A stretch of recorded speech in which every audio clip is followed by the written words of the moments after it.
നരേന്ദ്രമോദിയുടെ സ്വന്തം സംസ്ഥാനമായ ഗുജറാത്ത് വീണ്ടും വാർത്തകളിൽ നിറയുകയാണ്. കഴിഞ്ഞ ദിവസവും വലിയൊരു ലഹരി വേട്ട ഗുജറാത്തിൽ അരങ്ങേറിയിരുന്നു. ഗുജറാത്തിന്റെ സമുദ്രാതിർത്തിയിൽ ഇന്ത്യൻ കോസ്റ്റ് ഗാർഡും ഗുജറാത്ത് ആന്റി ടെററിസ്റ്റ് സ്ക്വാഡും സംയുക്തമായി നടത്തിയ ഓപ്പറേഷനിൽ 1800 കോടി രൂപ വില വരുന്ന 300 കിലോഗ്രാം മെത്തംഫിറ്റമിനാണ് ഇത്തവണ പിടികൂടിയത്.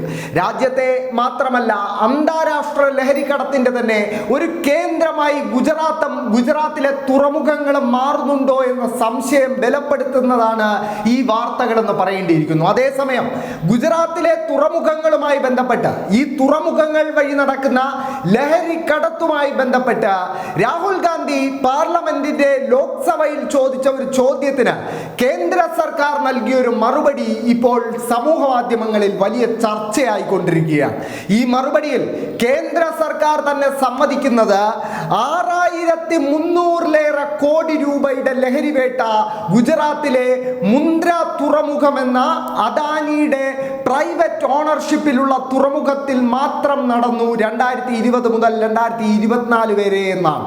അത് മാത്രമല്ല, രാജ്യത്ത് 19 ലഹരിവേട്ടകളാണ് തുറമുഖങ്ങളിൽ 2020 മുതൽ 2024 വരെ നടന്നതെങ്കിൽ അതിൽ 8 എണ്ണവും നടന്നിരിക്കുന്നത് നരേന്ദ്രമോദിയുടെ സ്വന്തം സംസ്ഥാനമായ ഗുജറാത്തിലെ തുറമുഖങ്ങളിലാണെന്നും അതിൽ 3 എണ്ണം, അതായത് 8 ലഹരിവേട്ടകൾ ഗുജറാത്തിന്റെ തുറമുഖങ്ങളിൽ അരങ്ങേറിയപ്പോൾ അതിൽ 3 എണ്ണവും, അതായത് ബഹുഭൂരിപക്ഷം എണ്ണവും അരങ്ങേറിയിരിക്കുന്നത് അദാനിയുടെ മുന്ദ്ര തുറമുഖത്തിലാണെന്ന് കേന്ദ്ര സർക്കാർ തന്നെ സമ്മതിക്കുന്നു. 2021 സെപ്റ്റംബർ 19 രാജ്യത്തെ തന്നെ ഞെട്ടിച്ചുകൊണ്ട് 21,000 കോടി രൂപയുടെ ലഹരി മരുന്ന് മുന്ദ്ര തുറമുഖത്തിൽ പിടിക്കപ്പെട്ടു എന്നൊരു വാർത്ത ദേശീയ മാധ്യമങ്ങളടക്കം റിപ്പോർട്ട് ചെയ്തത്.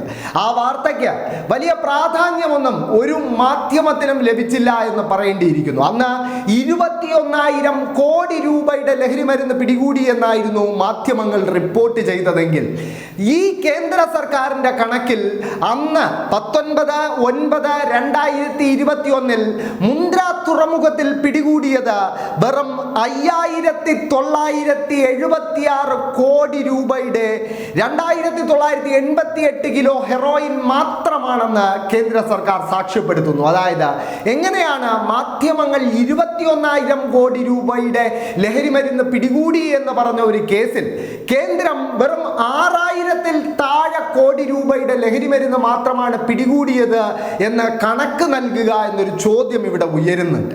ഗുജറാത്തിലെ തുറമുഖങ്ങൾ ലഹരിക്കടത്തിന്റെ ഒരു കേന്ദ്രമായി മാറുന്നുണ്ട് എന്ന് ഈ കണക്കുകൾ തെളിയിക്കുന്നുണ്ട്. കാരണം ഒരു തുറമുഖം വഴി വരുന്ന കണ്ടെയ്നറുകളുടെയും ഷിപ്മെന്റുകളുടെയും ഒരു വലിയ ചെറിയ ശതമാനം മാത്രമാണ് പിടിക്കപ്പെടുന്നത്. ആ പിടിക്കപ്പെടുന്നവയെ തന്നെ 6,000-ലേറെ കോടി രൂപയുടെ ലഹരിക്കടത്ത് മുന്ദ്ര വഴി നടത്താൻ ശ്രമിച്ചതാണ് ഈ ഗുജറാത്തിലെ അധികാരികൾ പിടികൂടിയത്.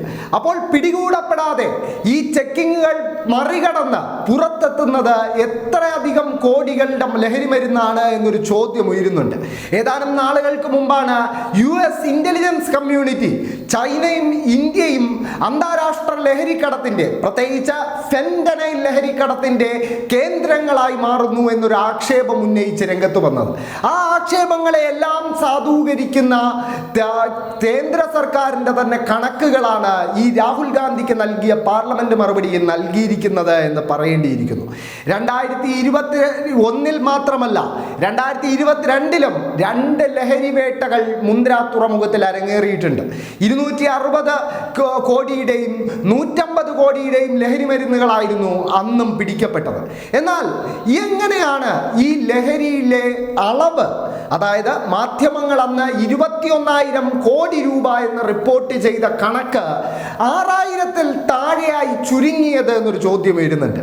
എന്തായാലും ആ കേസിൽ പിന്നീട് പിടിക്കപ്പെട്ട ഒരു പ്രതി പോലീസ് കസ്റ്റഡിയിൽ നിന്നും രക്ഷപ്പെടുന്ന അപൂർവ സംഭവത്തിനും ഇന്ത്യ സാക്ഷ്യം വഹിച്ചു എന്നതാണ് യാഥാർത്ഥ്യം. എന്തായാലും രാജ്യത്തെ ലഹരിക്കടത്തിനെ കുറിച്ചുള്ള ചർച്ചകൾ സജീവമാകുന്നതിനിടെ ഗുജറാത്തിനെ കുറിച്ചും ഗുജറാത്തിലെ അദാനിയുടെ നിയന്ത്രണത്തിലുള്ള മുന്ദ്ര തുറമുഖം വഴിയുള്ള ലഹരിക്കടത്തിനെ കുറിച്ചുള്ള ചോദ്യങ്ങൾ പല ഭാഗത്തു നിന്നും ഉയരുന്നുണ്ട് എന്നതാണ് യാഥാർത്ഥ്യം.